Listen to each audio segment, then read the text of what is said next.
Well, mga kapopong, kumusta?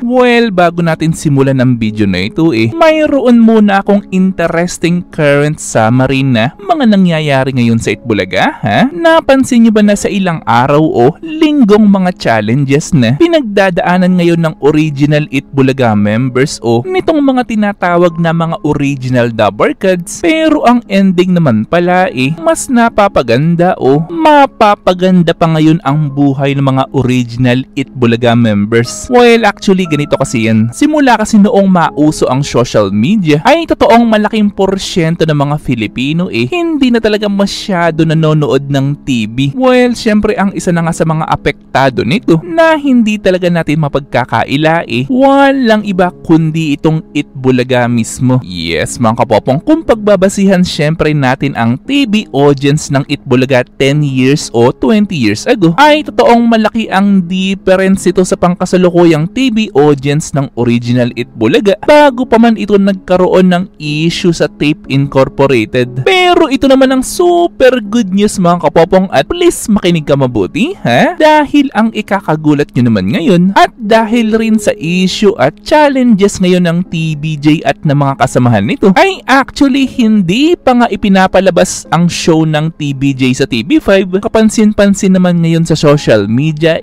parang bumalik uli yung sigla na maraming mga Filipino na panoorin ulit itong TVJ. At itong sigla ng mga Filipino na nangyayari ngayon para ito yung sigla o aura ng mga Filipino tulad noong sobrang inabangan ng mga Filipino nina Maine Mendoza at Alden Richards noon. Well, sa madaling paliwanag nitong aking pinagsasabi ngayon ay totoong mas gaganda ang buhay ngayon ng mga original crew ng TVJ dahil sa paglipat nila sa TV5. Anyway, gusto nyo ba ng ebidensya? Well, isa-isahin natin, ha?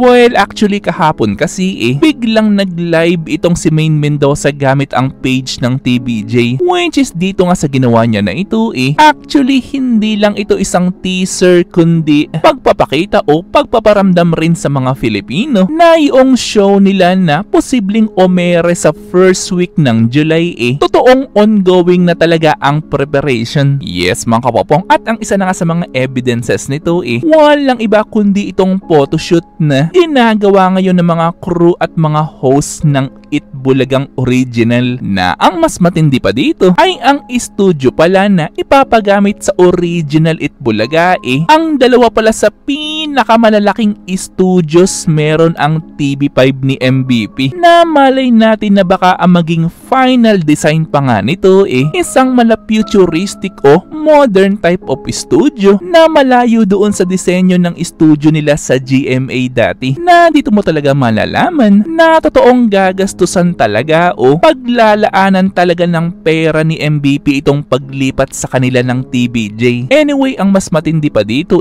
napansin nyo ba yung aura at mukha ni Maine Mendoza sa live video niya na ito? Yes mga kapopong, napansin nyo ba na parang kakaiba ang ngiti ni Maine Mendoza sa video niya na ito compared noong mga panahon na nasa GMA pa sila at mayroon na pala silang mga problema na nagaganap doon dati? At ang mas matindi pa dito yung lumabas na balita na inoperan pala itong sina Jose at Wally na bibigyan agad ng tig 2 million pesos basta huwag lang sumama sa pag-alis sa Itbulaga sa GMA. Na ang tanong naman ngayon, bakit naman ito tinanggihan ni na Jose at Wally? Di ba may mga lumabas rin na balita noon na medyo struggle rin sila financially dahil sa nangyayari sa Itbulaga sa GMA noon? Well, another very good question yan. Pero ganito kasi ang paliwanag dyan at tatanungin muna kita, ha? Halimbawa nagtatrabaho ka sa isang kumpanya for almost 10 years tapos ang situation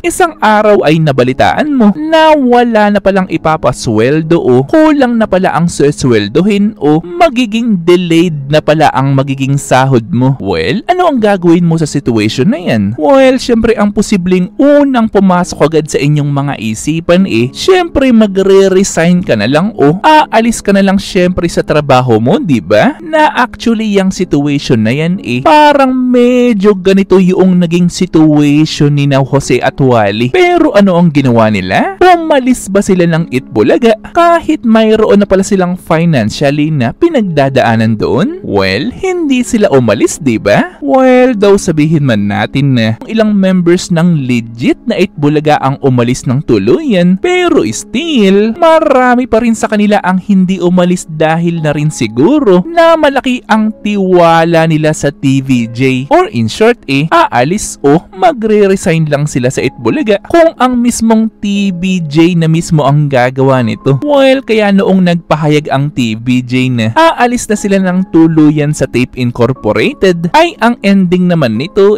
umalis na rin ang mga kasamahan nitong host. Well, kaya nga sa mga nangyari na yan, ay talagang masasabi natin kung gaano talaga kasolid ang samahan ng original Dabarkads. Na ang tanong ko naman sa inyo ngayon ay kung very soon dalawang Itbulaga ang biglang umere sa TV, ay ano ang mas papanoorin mo? Ito ba na Itbulaga na nasa GMA7 o itong Itbulaga na nasa TV5? Well, syempre gusto ko malaman ang inyong sagot, so i-comment lang yan sa baba. Ito'y aking babasahin ng personal at pupusuan. At syempre kung may nalaman o natutunan ka sa video ito'y mag-subscribe ka naman. At nandito na yung inyong mga shoutouts. At kayo rin mga kapopong, kung gusto nyo rin magpa-shoutout o mag-request ng video ay i-comment lang yan sa baba. At muli itong yung Teacher Popong na nagsasabing, Te amo!